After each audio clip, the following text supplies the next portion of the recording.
Hello everyone, welcome back to my channel. तो कैसे हैं आप सब? आई होप आप सब अच्छे होंगे। तो स्टार्ट करते हैं आज का वीडियो, ठीक है ना। और आज चैलेंज डे नंबर 2 है, ठीक है ना। मैंने आपको बताया था कि मेरे भाई एसएससी जीडी का एग्ज़ाम बहुत ही नज़दीक है और आपको इस चैलेंज को एक्सेप्ट करना है, ठीक है ना। और साथ के साथ आपको प्रतिदिन मॉक टेस्ट लगानी है, ठीक है ना। तो सबसे पहले बात करते हैं आज मॉक टेस्ट के एनालिसिस और मेरे कितने स्कोर रहे। आपको मैंने बताया था कि 45 डेज का हार्ड चैलेंज आपको लेना है, जिससे आपको पता चल पाए कि आपकी एबिलिटी क्या है और आपके परफॉर्मेंस क्या है, ठीक है ना। उसी के बेसिस पे आपका स्कोर एग्ज़ाम में अच्छा आ पाएगा, नहीं तो नहीं आ पाएगा मेरे भाई, ठीक है ना। तो 45 के 45 डेज अगर आप नए हो तो चैनल पे तो चैलेंज लो मेरे भाई। अब कमेंट सेक्शन में बताओ कि आपके स्कोर कितने रहे, ठीक है ना। तो बात करते हैं आज का टेस्ट का स्कोर, ठीक है ना। तो डे 2 नंबर मेरा आज का टेस्ट का स्कोर था 118.5, मतलब 118.5। देखो मार्क्स में थोड़ी सी मेरी गिरावट आई है, ठीक है ना, जिसकी वजह थोड़ी सी जीके टफ पूछी गई थी। आज के मैथ्स थोड़े से लेंदी और कैलकुलेटिव थे, फिर भी मैंने 36 नंबर लाया आउट ऑफ 40, ठीक है ना। 36 नंबर लाया आउट ऑफ 40 मेरे मैथ्स में है, ठीक है ना। उसके बाद रीजनिंग की बात करें तो रीजनिंग में 1-2 क्वेश्चन माइनर मिस्टेक हो गया, 35 मार्क्स उसमें भी है। और आपकी बात करें इंग्लिश में मेरे थोड़े कम मार्क्स आए हैं, ठीक है ना, क्योंकि मैं इंग्लिश से देता हूँ, ठीक है ना मेरे भाई। क्योंकि इंग्लिश अपन को करना है स्ट्रॉन्ग, इसलिए इंग्लिश को मद्देनजर रखते हुए मैं इंग्लिश से देता हूँ। तो मेरा इंग्लिश में 27.5 एंड जीके में कम थोड़ा रहा, ठीक है ना, 20 नंबर आया, ठीक है ना। तो मेरे स्कोर जो आज का फ्लैक्चुएशन रीज़न है, उसका रीज़न है क्या, थोड़े से कैलकुलेटिव मैथ्स के क्वेश्चन थे, नहीं तो आज सोच रहा था कि 40 में 40 कर दूँ। और दूसरे फ्लैक्चुएशन का रीज़न है मेरे भाई कि मेरे थोड़े इंग्लिश में थोड़े जो कॉमन सेंस वाले क्वेश्चन है वो गलत हो गए, ठीक है ना। तो इसकी वजह से थोड़े से मार्क्स थोड़े नीचे ऊपर हो गए, लेकिन कोई दिक्कत नहीं है, क्योंकि टफ शिफ्ट जब आता है तो नॉर्मलाइजेशन मार्क्स आपके अच्छे मिलते हैं, ठीक है ना। तो 118.5 था, मतलब कि ऐसा नंबर था कि नॉर्मलाइज होकर कोई ना कोई सीट मिल जाती चाहे, ठीक है ना, क्योंकि मैं बिहार से रहने वाला हूँ, ठीक है मेरे भाई। तो देखो अपने को क्या करना है, सबसे पहले देखो मार्क्स आपके तब बढ़ेंगे ना, मार्क्स आपके तब बढ़ेंगे ना मेरे भाई जब तक आपकी मेहनत अच्छी होगी, ठीक है ना। अब देखो मॉक में आपके मार्क्स कम आ रहे होंगे, मुझे पता है बहुत सारे भाइयों को कम आ रहा है, बहुत सारे भाइयों को मैथ्स में कम आ रहा है। जब मैं अपना दिखाऊंगा ना मॉक टेस्ट का, शुरू में स्टार्टिंग के 8 से 10 मॉक में मैं 10 से 12, 18, 20 नंबर आते थे मैथ्स में, उससे ज़्यादा कभी नहीं आते थे। लेकिन रीज़न क्या है इंक्रीज़ होने का? रीज़न है मेरे भाई प्रैक्टिस, ठीक है ना। प्रैक्टिस करोगे तभी बढ़ेगा, ठीक है ना। मैं इतना चैलेंज एक साथ करता हूँ, गारंटी के साथ करता हूँ। अगर आपने 30-40 मॉक लगाया ना, आपकी एनालिसिस ज़बरदस्त हो जाएगी। मैथ्स में आप कितने भी बेकार हो जाओगे ना, 30 से नंबर नीचे नहीं आएगा।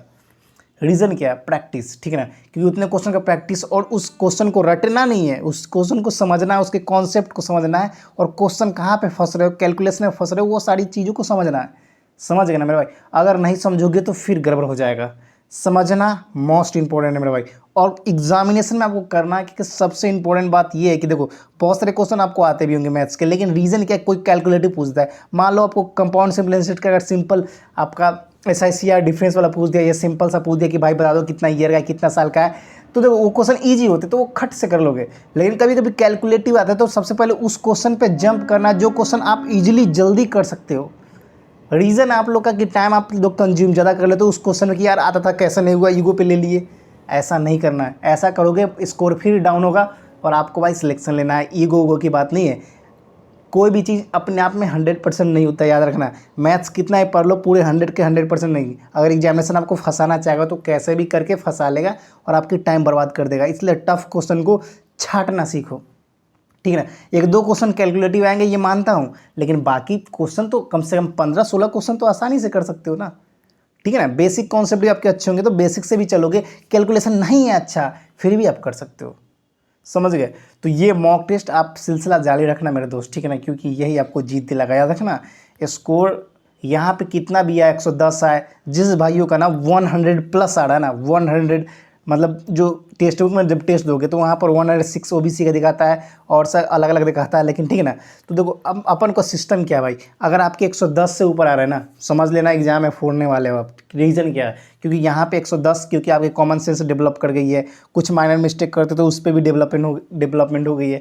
तो सिस्टम क्या है, तो धीरे धीरे आपके मार्क्स बढ़ेंगे। देखो मुझे पता है कि बहुत सारे भाइयों का 100 से नीचे भी मार्क्स आता है, बहुत सारे भाइयों का 100 से ऊपर भी मार्क्स आता है, लेकिन बहुत सारे भाइयों का 110 से ऊपर नहीं जा पाता, किसी किसी का 120 से ऊपर नहीं जा पाता। तो सबके सब अपनी अपनी एबिलिटी है, ठीक है ना। किसी के 120+ आ रहा है क्योंकि उसने ज़्यादा क्वेश्चन प्रैक्टिस की है और उसके काफ़ी अच्छे मार्क्स आ रहे हैं, सारे पोर्शन अच्छे होंगे, ठीक है ना। और एक चीज़ बता दूं मेरे भाई, आप हम सब नए हैं इस फील्ड में, ठीक है ना, हम सब नए हैं और बाकी कितने 2-3 साल से रिपीटर भी हैं, ठीक है ना। तो रिपीटर को तो पहले से प्रीवियस सारे पता है कि क्या कैसे करना है, सॉल्व करना है, तो उनको तो सारी चीज़ें रटी हुई है, सारे कॉन्सेप्ट दिमाग में छपे हुए हैं, तो उनको तो स्कोर ऑब्वियस सी बात है बूस्ट होनी है। जीके को छोड़कर बाकी सब में अच्छे मार्क्स ऑब्वियस सी बात है उनको आ जाएंगे, ठीक है ना। हाँ मानता हूँ लिटरेचर सब्जेक्ट में 2-3 क्वेश्चन गलती हो सकते हैं, बाकी 2-3 सब्जेक्ट में तो कमांड होगी ही। मतलब 120 में अगर कोई बच्चा 110 नंबर ला रहा है तो वो आगे इसलिए है क्योंकि उसने बहुत अच्छी प्रैक्टिस की है, समझ गए।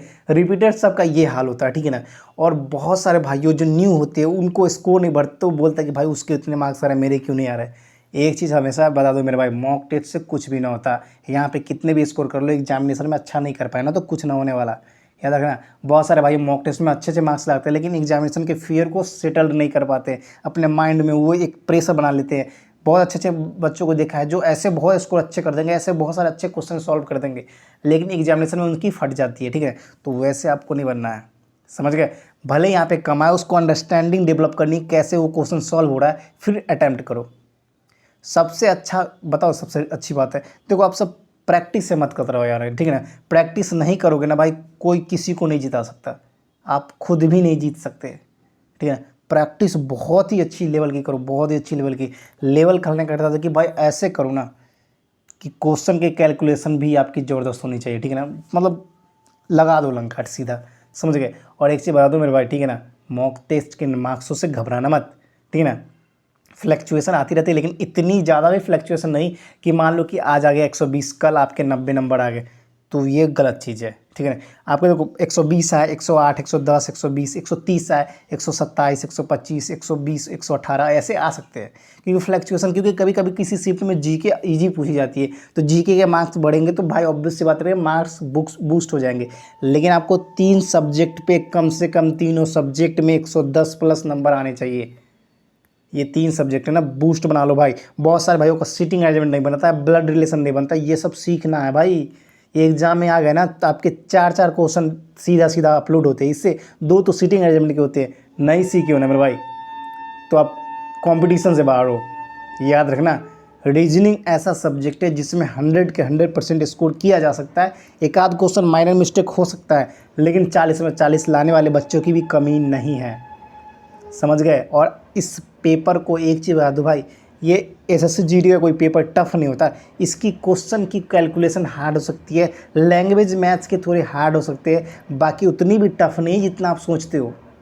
मैं मानता हूँ कि कॉन्सेप्ट आपके नहीं होंगे क्लियर तो क्वेश्चन नहीं बनेंगे, क्योंकि कुछ कुछ क्वेश्चन बहुत ही अच्छे क्वेश्चन पूछ जाते हैं, ठीक है ना। लैंग्वेज को समझने की कोशिश करो, नहीं आता है नहीं बनता है कोई दिक्कत नहीं है, उसको बार बार एनालिसिस करो एनालिसिस करो एनालिसिस करो, तब बनेंगे, समझ गए। और सबसे पहले बता दिया था आपको, अभी आप सब नहीं जागते हो, इस वजह से आप सबकी देर होती है यार। मेरे भी 70-80 नंबर आते थे यार, सही बोलूँ तो मेरे भी आते थे। धीरे धीरे बढ़ता है यार, कोई भी चीज़ एक बार एक नहीं बढ़ता, समझ गए। एक बार एक कोई चीज़ बढ़ना होता था भाई बढ़ जाता ना, एक बार एक नहीं बढ़ता, आपको रेगुलर हंट करना पड़ेगा किसी चीज़ को। जैसे हंट होता है ना, लगातार प्रैक्टिस करना पड़ेगा। नहीं आता ना कोई दिक्कत नहीं है, सीखेंगे समझेंगे बूस्ट करेंगे, अगर उस टाइप का फिर क्वेश्चन आया तो उसको अटैम्प्ट करके उड़ा देंगे। ऐसे एटीट्यूड होने चाहिए। टाइम अभी भी है, मॉक टेस्ट लगा लो मेरे भाई, वरना फिर आज का कल होगा, कल का परसों, फिर कभी ना आएगा, फिर कभी नहीं कर पाओगे, समझ गए। अगर बात वर्दी की है ना तो यहाँ से आवाज़ निकलनी चाहिए, ठीक है ना। चाहे रात दिन एक एक करना पड़े कर लो, लेकिन पढ़ लो, समझ गए। क्योंकि मेहनत नहीं करोगे ना, कितने लंबे लाइन है ना, आप नहीं सोच सकते, समझ गए। तो हम सब को मिलकर जीतना है, ठीक है ना। इसलिए आप सबको हमेशा बोलता हूँ यार देखो, स्कोर कम आया ज़्यादा आया कोई बहुत बड़ी बात नहीं है, लेकिन स्कोर को इम्प्रूव करना है, ये बहुत बड़ी बात है, समझ रहे हो ना मेरे भाई। बात यहाँ तक पहुँचनी चाहिए यार, दिल तक लगनी चाहिए चोट, तभी तो बढ़ेंगे या ना आगे, समझ गए। वरना लोग तो आपकी मेहनत को बेकार ही समझेंगे जब तक सिलेक्शन ना होगा। तो मेहनत कर मेरे भाई, फतह कर, जीत कर आ तो सही, एक बार वर्दी पहन के आ तो सही, एक बार माँ को खुशी दिला तो सही। कितना सुकून आता है, कितना सुकून आता है, ये आप खुद जब सिलेक्शन लोगे ना तब पता चलेगा, ठीक है ना। तो ये चीज़ आप सीखो मेरे भाई, सीखना बहुत ज़रूरी है, हमेशा याद रखना। आप मुझसे बात करते हो ना, मैं बताऊँ अपना, मेरे भी मैं बोलूँगा किस्मत अच्छा नहीं है भाई। मैंने नेवी से सर बहुत सारे एग्ज़ामों में मैंने खुद मैं एट आउट हुआ हूँ। इसलिए बताता हूँ कि मेहनत अच्छी करोगे तभी जीतोगे, वरना कोई आपको जिता नहीं सकता। दूसरे रास्ते से हमें न जाना, हमें मेहनत के रास्ते जाना है। किस्मत ना मेहनत से बदलती है, मेहनत। समझ गए? जय हिंद, जय भारत, वंदे मातरम।